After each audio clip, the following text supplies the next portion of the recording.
going on, everybody? I am Ariel White, and I'm a whole experience. My strategies are Holy Spirit led, my activities challenge your thinking, and my hands-on approach leaves you ready to take action.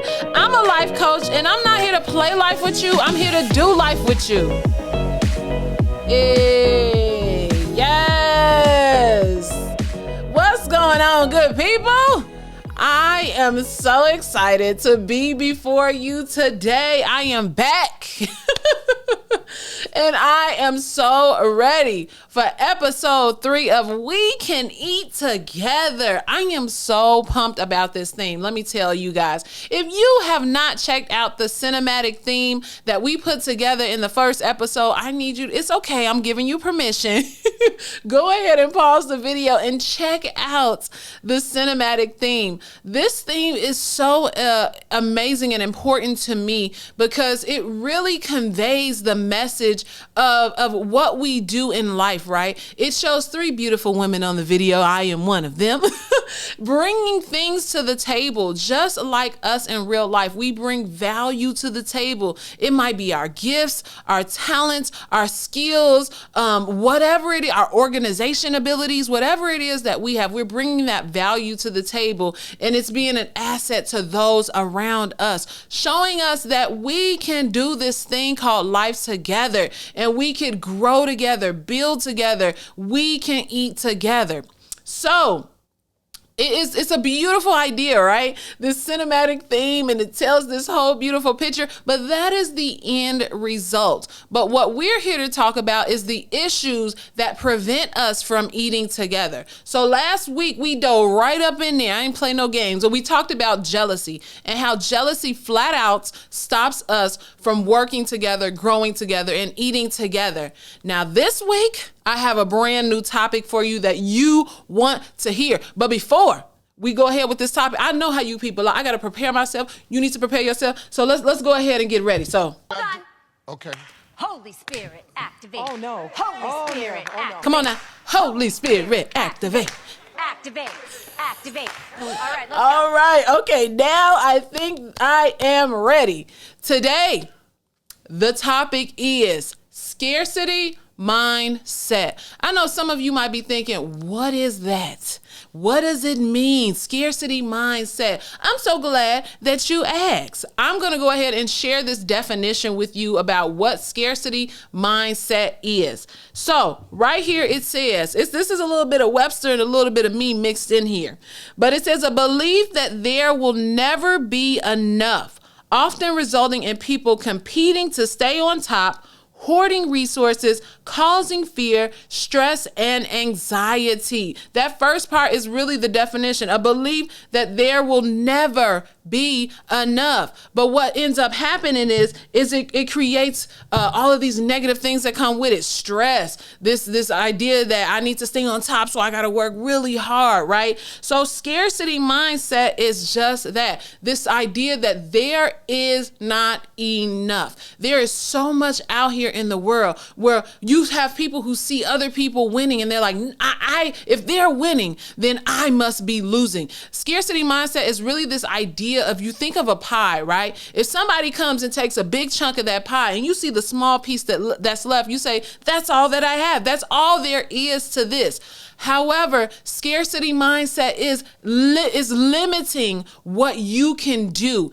Scarcity mindset, it comes in so many different ways. And I'm not a counselor or a psychiatrist. I'm a life coach. I know what I am and what I do. However, what I do know is everything that we struggle with, everything that comes sometimes that challenges us, oftentimes comes from the way we were raised and how we did things as children. So I don't know about you, but have you ever heard somebody saying, you know what, we don't have enough. We're barely making it by. You ask somebody how they doing, oh, we barely making it. You know what I'm saying? They have this mindset of, I can't achieve greater. Have you ever heard somebody say like, oh, the rich man over there has it and they take it from us? You know what I'm saying? These are all ideas, seeds planted in our head that really navigate how we think and cause caused us to have this scarcity mindset that if somebody else has it, I can't have it. If they have money, they're taking it from me,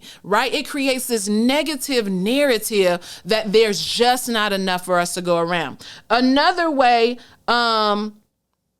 that we kind of create these scarcity mindsets is society norms, right? We look at what society says, and oftentimes society says, hurry up, get it done. If you don't do it now, you're gonna miss out on time, right? As I get older, I'm not gonna lie, I kind of feel the pressure of like, oh my goodness, I'm at this age, I should have done this by now. I don't have as much time as when I was in my 20s, right? So we begin to form these mindset that it's just not enough, right? We also began to form this scarcity mindset by looking at our experiences. Like, honestly, we look at, okay, there was this one time I helped somebody else out, and then it caused me to lose. I was giving of my time and my energy, and I didn't reap the benefit of it, right? So we have these childhood traumas, these childhood ideas, we have society norms, and then we have our own experiences that are really shaping this idea that there is just not enough to go around. If they have the money, then I can't have it. If they're growing in the business, then they're taking it away from me. Like, I know it sounds so extreme, but this is what we do.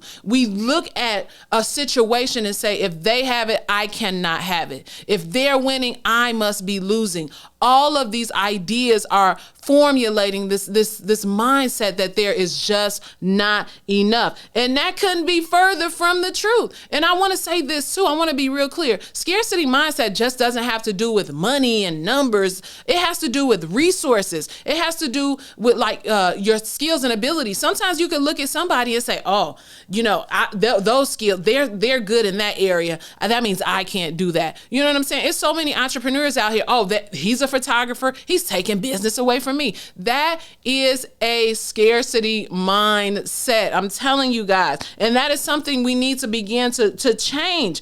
We need to even look at like how we're viewing other people. Oh, they have the talent, I can't have it, right? Scarcity mindset is really the root of jealousy, to be honest with you. It's kind of where its foundation is built. Jealousy's foundation is built. And I know we talked about it last week, but scarcity says, it's not enough for everybody out there, so I want what you have. I'm mad at you because you have it. That's where jealousy begins to form, when we have this mindset that it's just not enough for everybody. I love this analogy though, that definitely blows that out of the water, and it has to do with water.